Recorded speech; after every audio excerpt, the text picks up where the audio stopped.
I have nothing to do with Jeffrey Epstein. I threw him out of my club many years ago because I thought he was a sick pervert. But I guess I turned out to be right. But you know who does have? Bill Clinton, Larry Summers, who ran Harvard, was with him every single night, every single weekend. They lived together. They went to his island many times. I never did. Andrew Weissman, I hear. All these guys were friends of his. You don't even talk about those people. You just keep going on the Epstein files. And what the Epstein is a Democrat hoax to try and get me not to be able to talk about the $21 trillion that I talked about today. It's a hoax.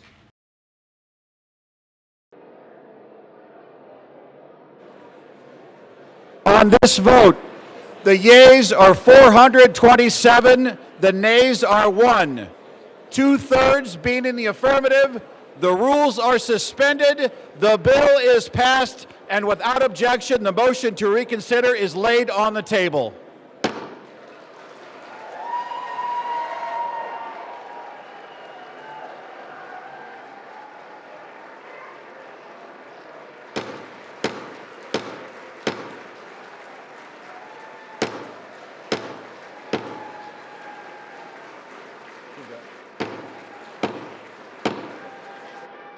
Despite Republican House Speaker Mike Johnson voting yes, he did not mince words ahead of the vote, calling the bill, quote, deceitful and dishonest, arguing it would not sufficiently protect victims of Epstein's crimes. This legislation that will pass today is flawed and it must be amended. So now we rely upon our partners in the other chamber to get that done. That chamber is the Senate, where Senate Minority Leader Chuck Schumer urged members to take up a vote as early as today. Survivors agreed, issuing a message to President Donald Trump Tuesday morning. I am traumatized. I am not stupid. You have put us through so much stress, the lockdowns, the halt of these procedures that were supposed to have happened 50 days ago. A reference to Arizona Democratic Representative Adelita Grijalva, who waited 50 days before she was officially sworn in.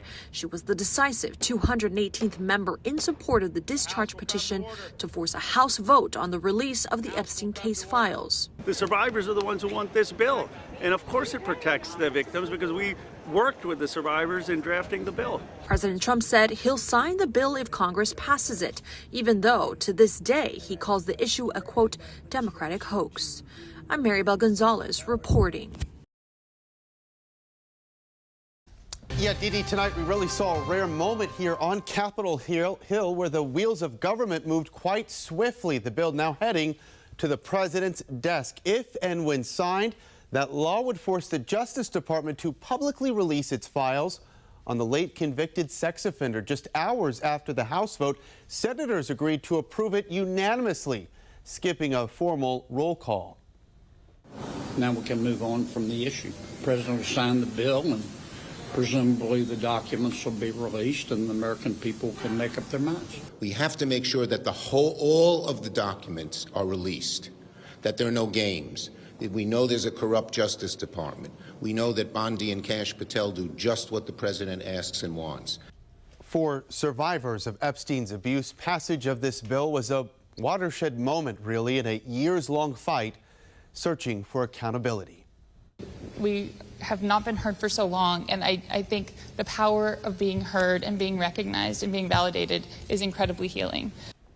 Live look over the White House there tonight. No official word directly on the bill signing by President Trump at this hour. Now it forces the release of all files, as mentioned, within 30 days here, while allowing the DOJ to redact information about victims or any continuing investigations.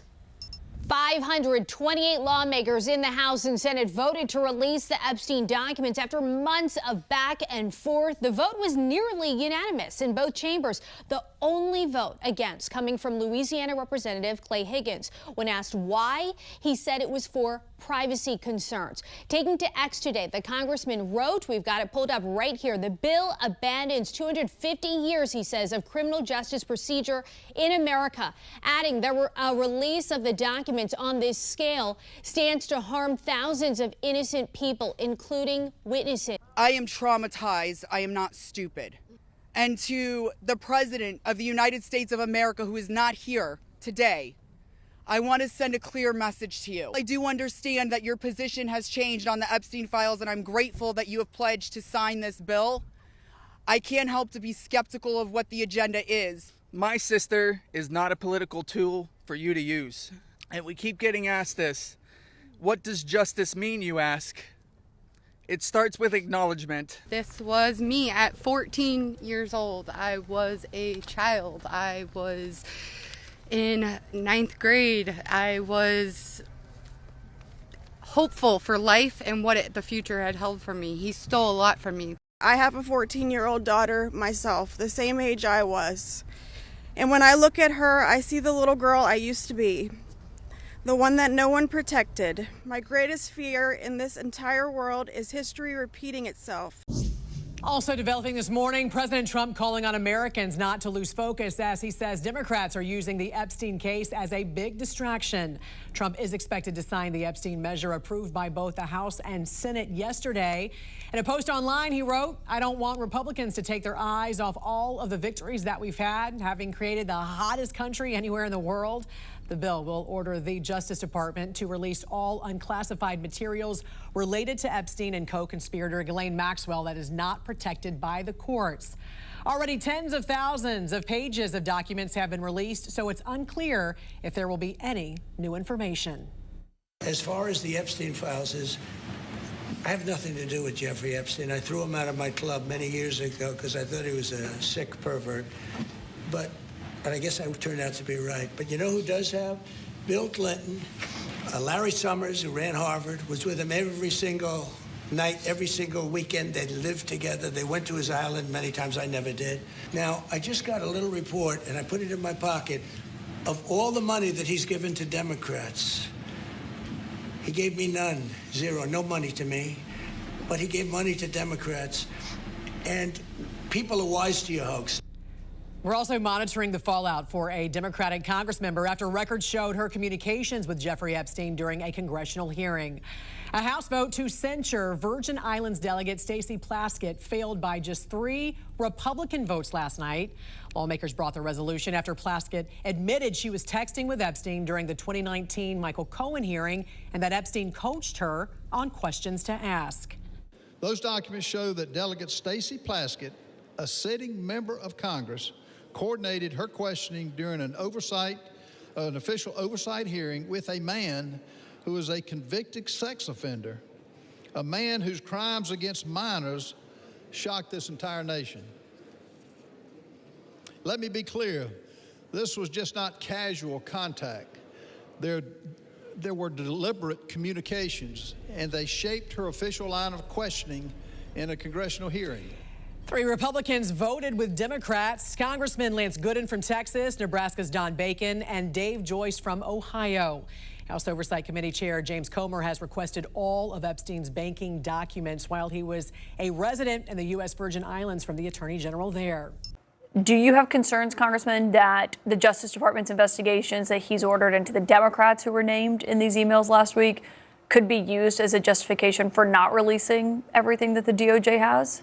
Well, first of all, what's going to happen next? The legislation gives the executive branch only 30 days to produce these files. And if they redact anything, they've got 15 days to explain and justify any redactions. So we drafted this legislation so that if it did pass, things would be on a fast track. And it is true that if they start investigations in one sort of silo of area of these Epstein files, they could block or delay. It won't delay it forever, but they could delay releasing those files there. But here's the thing, there are 1,000 victims and there are so many perpetrators. They can't open enough cases to block all of the Epstein files and to protect all of these perpetrators. So even if they do these, what seem to be partisan investigations, that's another thing that bothers me about the announcement the president made is he named Democrats and things that he was going to investigate. These survivors are not partisan. They don't belong to one party, and the perpetrators aren't either. And so this shouldn't be about political divide. So I hope that that was sort of a bluff, and I hope that the DOJ will release all the files. But even if they start investigations, they don't have enough investigators to block all the Epstein files. The Speaker has promised to be a rubber stamp for the President, and in doing so has atrophied the powers of the legislative branch. I think this is an overdue moment.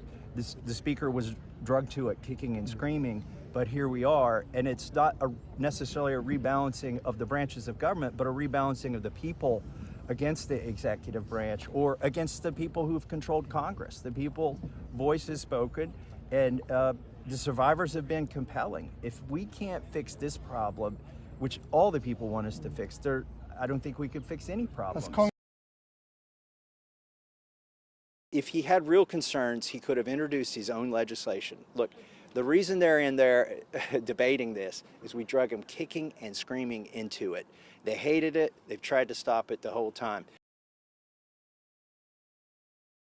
It fails to fully protect victim privacy. It could create new categories of victims. It potentially jeopardizes grand jury secrecy. It fails to prohibit release of child sexual abuse materials that are not appropriately defined in the legislation. It jeopardizes future federal investigations, and we have national security concerns regarding classified information. We need to say clearly for the record, as the Speaker of the House, I'm saying to you, this legislation that will pass today is flawed and it must be amended. The question is, why didn't we amend it here before we passed it? Because the authors won't allow it. Because under the rules of the House, under a discharge petition, they have to agree to consent for the legislation to be amended, and they're not doing that. So now we rely upon our partners in the other chamber to get that done. I ask unanimous consent that when the Senate receives H.R. 4405, the Epstein Files Transparency Act from the House, the Senate proceed to its immediate consideration, the bill be considered read 3 times and passed with no intervening action or debate, and the motion to reconsider be considered made and laid upon the table. Is there an objection? Without objection, so ordered. The Senate has now passed the Epstein bill as soon as it comes over from the House. They've taken a text exchange which shows no participation, no assistance, no involvement in any illegal activity, and weaponized it for political theater. Because that's what this is. This has been reviewed by federal courts. Any charges, victims who initially had a case against me dismissed it on their own without prejudice. You don't want to talk about what is really happening here. Your attacks on working families, your protection of powerful predators and corporate criminals. You want to talk about texting felons? How often do you text President Donald J. Trump? That's the individual we should be concerned about. This resolution, this effort to censure Delegate Plaskett, to rip away her membership on the Intel Committee, is nothing more than a political stunt by a desperate, failed candidate for governor, trying to pander to the people back in South Carolina. Nothing more than that. You want to make the statement about who's brought disgrace to the House? The actions of this House Republican majority have brought disgrace to the House of Representatives from day one of this presidency. The actions that you continue to engage in will have consequences. Consequences today, consequences tomorrow, consequences next week, consequences next year, and certainly consequences when the American people throw this House Republican majority out in the aftermath of the election next November. Be very careful about the extreme actions that you continue to engage in. The House has now spoken in an overwhelming fashion, and Senate Republicans must step up. Because the public is fed up with waiting around to get to the bottom of the Epstein files. The Senate should move without delay to pass it unamended and send it on to the President's desk to be signed into law. We should pass this bill as soon as possible, as written, and without a hint of delay. We have to make sure that all of the documents are released, that there are no games, that we know there's a corrupt Justice Department. We know that Bondi and Kash Patel do just what the president asks and wants. And we Democrats, I just had a meeting of 10 of my colleagues, are going to do everything we can to make sure all of it comes to light, and they don't hide evidence against anyone who might be incriminated by these documents.